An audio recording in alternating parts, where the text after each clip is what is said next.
What a wild ride it's been this week, guys. Jobs came out this week and it was almost double what they were expecting. 383,000 new jobs were added. And then they dropped a bomb. And I say they, the Bureau of Labor Statistics, which does all this for us, said, oh, by the way, we changed how we count jobs. So the street was expecting 185,000 jobs, 383,000 came in. So what did that do to the interest rate market for mortgages, for houses? So guys, this week on True Talk, I want to talk about dissecting numbers and understanding what you're getting, because ultimately we do not control how the numbers come out. We have to interpret them and be able to work within the numbers that we're given.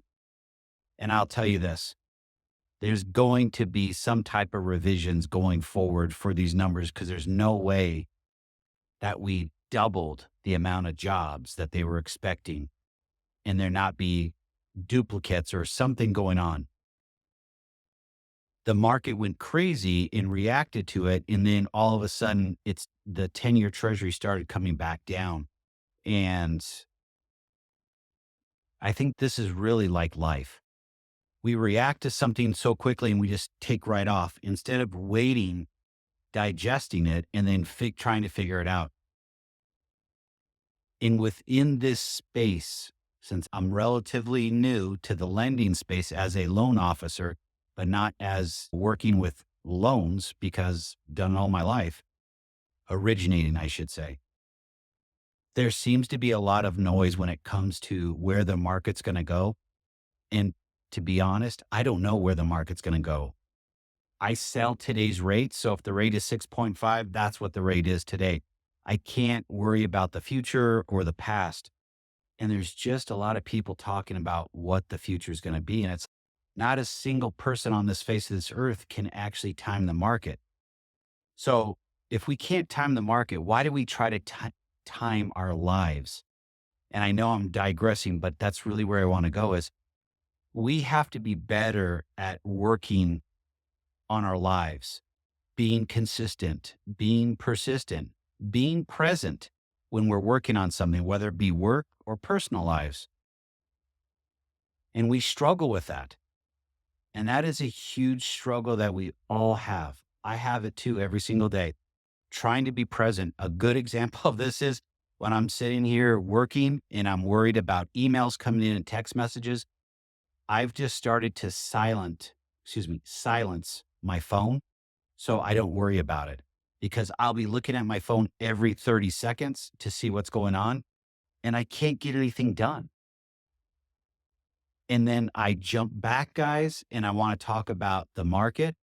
Is everybody's running crazy about what's going on in the market, but realistically, all we can do is take what's in front of us and sell it. If that person fits that criteria, that home buyer or that home seller or that realtor, if it works, great. If it doesn't, you have to move on.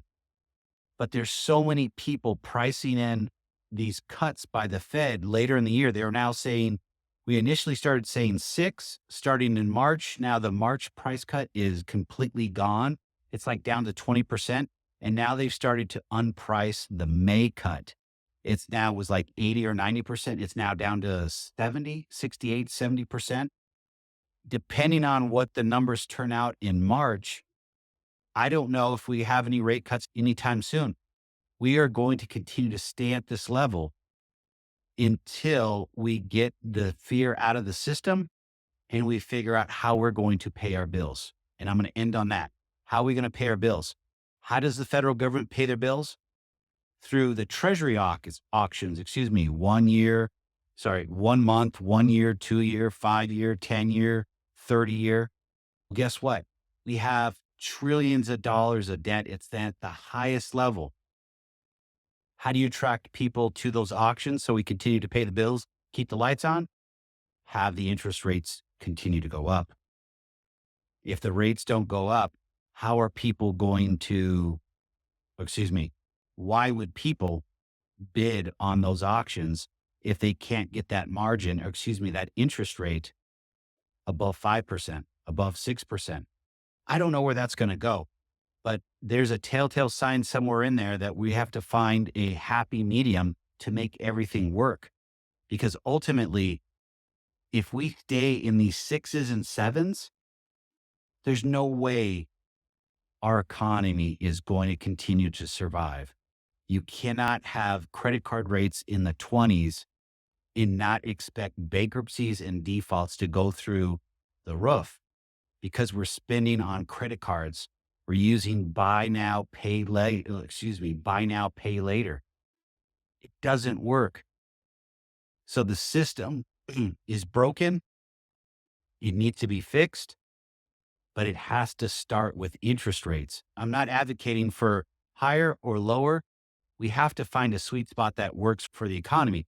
Seems to be working right now, but I have a feeling those numbers are a little inflated. So, guys, true talk for today. Hope you guys have a good one. Talk to you guys later.